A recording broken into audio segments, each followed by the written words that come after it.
আসসালামু আলাইকুম সবাই, কেমন আছো আপুরা? আলহামদুলিল্লাহ ভালো আছি আমি।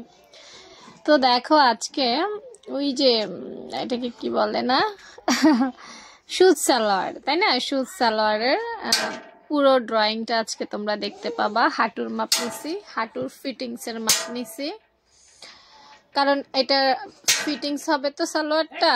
যদি ফিটিংস না হয় তাহলে ভাল লাগবে না। সুত সালোয়ার মানেই হচ্ছে ফিটিংস হবে, রানে একটু লুজ হবে যাতে উঠতে বসতে অসুবিধা না হয়, বাকিটা ফিটিংস। তো সেই অনুযায়ী আপু নিচ্ছি। আর ওই যে উপরে দেখছো টেবিল সহ ড্রয়িং করছি, হ্যাঁ ওই অংশটাই তোমার জোড়া পড়বে, কর্নার করে জোড়া দেওয়া হবে। আমি রানের মাপটা বারবার দেখে নিচ্ছি, কারণ হচ্ছে যে এটা ফিটিংস কাস্টমার আমাকে বলেছে যে সুন্দর যেন হতে হয়। তো সুন্দর করার জন্য যা যা প্রয়োজন সেটাই আপু একটু মেপে নিচ্ছি।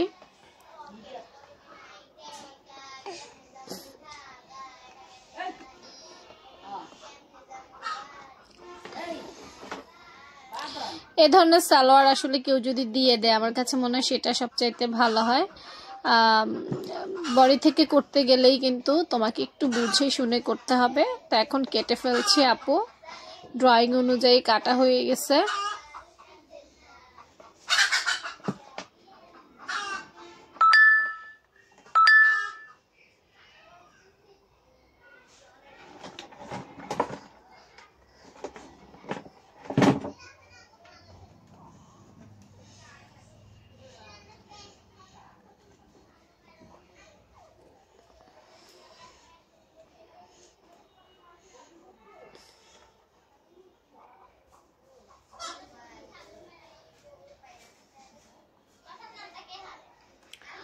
আর যে কাটার পর যে টুকরো কাপড়গুলো বের হলো না, এখন সেগুলো একটু মিল করে এখানে বসাবো আর কি, মিল করে বসাতে হবে।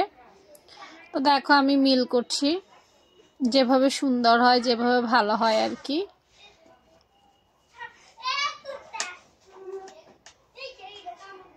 মানে যেভাবে ভালো হয়, কাপড় কখনো এভাবে ওভাবে কয়েকভাবে ট্রাই করতে হয়। তো আমি কয়েকভাবে ট্রাই করলাম। এখন মাপ দিচ্ছি, দাগটা দিলে ভালো, দাগ দিয়ে দিয়ে দাগ বরাবর কাটলে ভালো, ভুল হওয়ার সম্ভাবনা কম থাকে। যাই হোক আমার আইডিয়া দাগ ভালোই হয়েছে। এখন একটু বাড়তি রেখে করব, আবার জোড়ার পর যেটা বাড়তি হবে সেটা ফেলে দেব। তো দেখো পুরো সালোয়ারটা কিন্তু ড্রাফটিং এবং কাটিং কমপ্লিট হয়ে গেছে। এরপর কিন্তু এখন নর্মাল সালোয়ার মতো হয়ে গেছে, কি বলো? কারা কারা সুত সালোয়ার কাটিং করতে অসুবিধা হয় অবশ্যই কমেন্ট সেকশনে জানাবা, আর কারা কারা পারো সেটাও জানাবা। তোমাদের